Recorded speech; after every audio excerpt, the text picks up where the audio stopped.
You own the Chevrolet in 1959. You've spent your entire career building cars the American way. Big V8 up front, body-on-frame construction, long drive shaft running to the rear wheels. That's how it's always been done. Ed Cole walks into your office.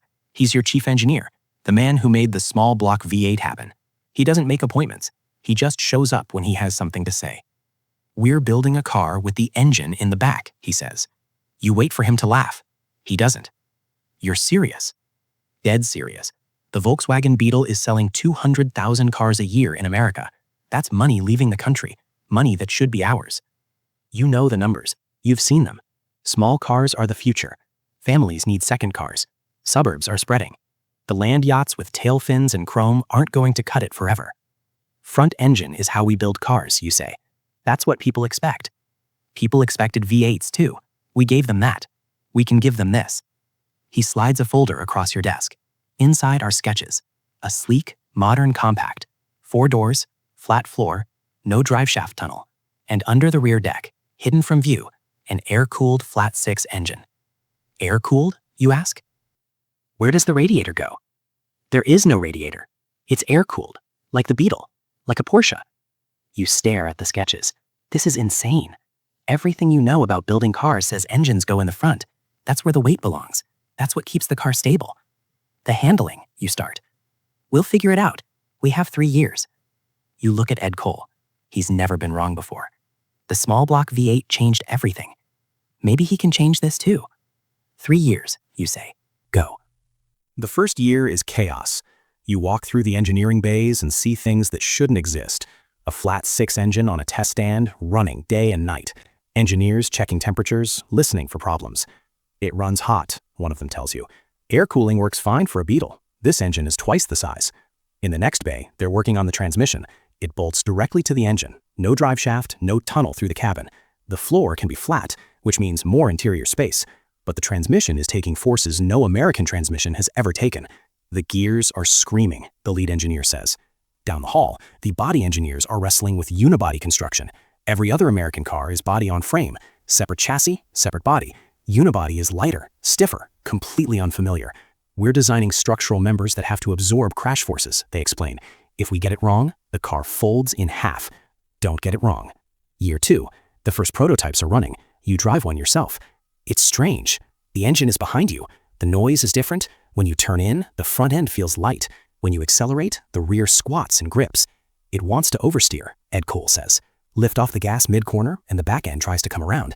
That sounds dangerous. It's different. The Beetle does the same thing. Drivers learn. We've designed a front anti-roll bar, he adds. $15 per car. It'll make the handling more predictable.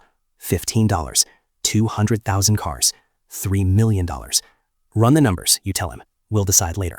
The suspension is swing axle. Simple, cheap, proven on Volkswagens. But the Corvair is heavier than a Beetle, more powerful. At the limit, the inside wheel can tuck under, lifting off the ground. The engineers show you high-speed film. You watch the rear wheel lift, just for a moment, as the car goes through a corner. That's not good, you say. It's within limits. The tire still has contact. What happens if the driver panics and lifts off? They exchange a glance. That's when things get interesting. Year 3, the assembly line is being retooled.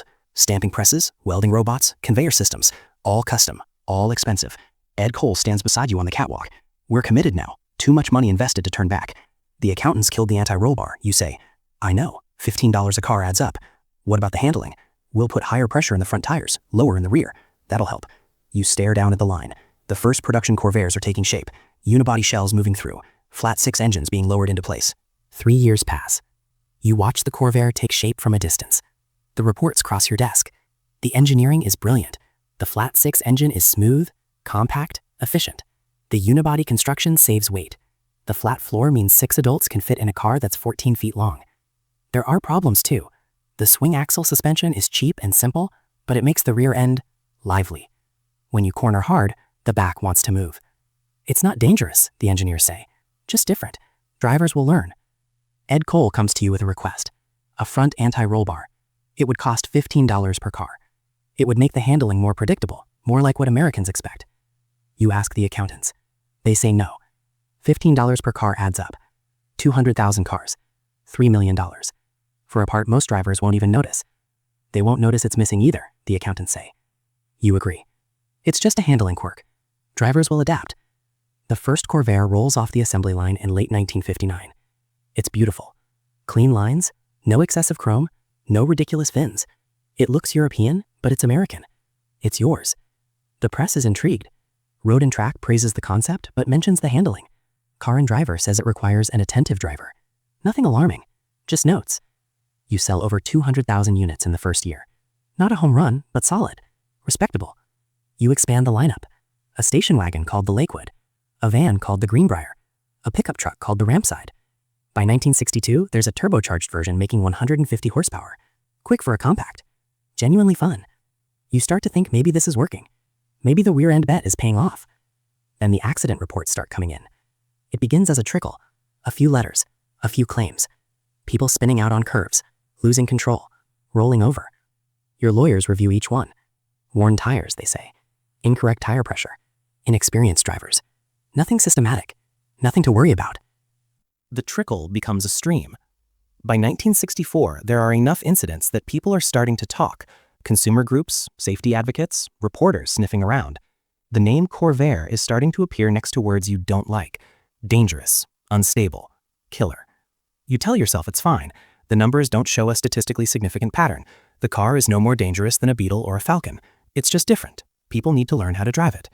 Then in 1965, a book lands on your desk. Unsafe at Any Speed by Ralph Nader. You open it to chapter 1. It's called The Sporty Corvair, the One-Car Accident. Nader's argument is devastating. He claims you knowingly sold a car with dangerous handling. You rejected a $15 fix that would have made it safe. You put profits ahead of lives. He cites accident reports, engineering studies, testimony from injured people and grieving families. You read it and feel sick, not because he's wrong about the engineering. The swing axle suspension does have quirks. The $15 anti-roll bar would have helped. But he's making it sound like murder, like you deliberately built a death trap. The book becomes a sensation. Bestseller lists, talk shows, congressional hearings. Suddenly, everyone is talking about car safety, and the Corvair is the poster child for everything wrong with the industry. It doesn't matter that the 1965 model already has a redesigned rear suspension. It doesn't matter that the new Corvair handles better than almost anything else in its class. Road and Track calls it one of the best handling American cars. Car and Driver compares it to the Porsche 911. None of it matters. The damage is done. Your executives make it worse, much worse. Someone decides to investigate Nader. Private detectives, phone taps, background checks. They're looking for dirt, anything to discredit him. There is no dirt. Nader is exactly what he appears to be, a single-minded advocate who lives simply and believes in his cause. When the investigation becomes public, the backlash is immediate. Congressional hearings, front-page news, the president of General Motors has to apologize to Nader on national television. It's the most humiliating moment in the company's history. And it makes Nader a hero. Sales collapse from a peak of 330,000 in 1961 to 15,000 in 1969. The Corvair is a ghost, kept alive only because killing it would look like an admission of guilt. You watch the numbers slide and wonder if it could have been different. If you'd approved that $15 anti-roll bar. If you'd explained the handling to customers instead of letting them figure it out on their own. If you'd seen Nader coming and done something other than send private investigators after him. The last Corvair rolls off the assembly line in May 1969, a gold coupe. You don't go to the ceremony. You can't. Years later, the government does a study. The National Highway Traffic Safety Administration compares the Corvair to other cars of its era, the Beetle, the Falcon, the Valiant. Their conclusion, the Corvair is no more dangerous than any of them. The handling quirks are real, but they don't result in a statistically higher accident rate. You read the report and feel nothing. It's 1972. The Corvair has been dead for 3 years. Nobody cares about a federal study. The public has made up its mind. Nader never apologizes. He uses the settlement from his lawsuit against GM to fund consumer advocacy groups. He becomes one of the most influential activists in American history. Seatbelt laws, airbag requirements, the EPA, all of it traces back in some way to that book. You wonder if he ever thinks about the Corvair, if he knows that the later models were genuinely good cars, if he cares. Probably not. Here's the thing about the Corvair. It wasn't just a car. It was a bet. A bet that Americans would accept something different. A bet that engineering could overcome convention. A bet that you could build a rear-engine car in Detroit and make it work. You lost that bet. Not because the car was bad. Not because the engineering was wrong, but because of timing, because of perception, because of a $15 part that seemed like a good place to save money. The Corvair was ahead of its time. It predicted the downsizing, the fuel efficiency, the European influence that would dominate the 1970s. If it had survived a few more years, if the oil crisis had hit while it was still on the market, it might have found a second life. Instead, it became a cautionary tale, a symbol of corporate negligence, a punchline. General Motors never built another rear-engine car for America. The lesson was clear. Stick with what people know. Don't take risks. Don't be different. If this one hit different, drop a comment and tell me which moment stayed with you. The bet in 1964? The $15 anti-roll bar? Ralph Nader walking into congressional hearings? The government study that came too late? Subscribe for more stories from automotive history. See you on the road.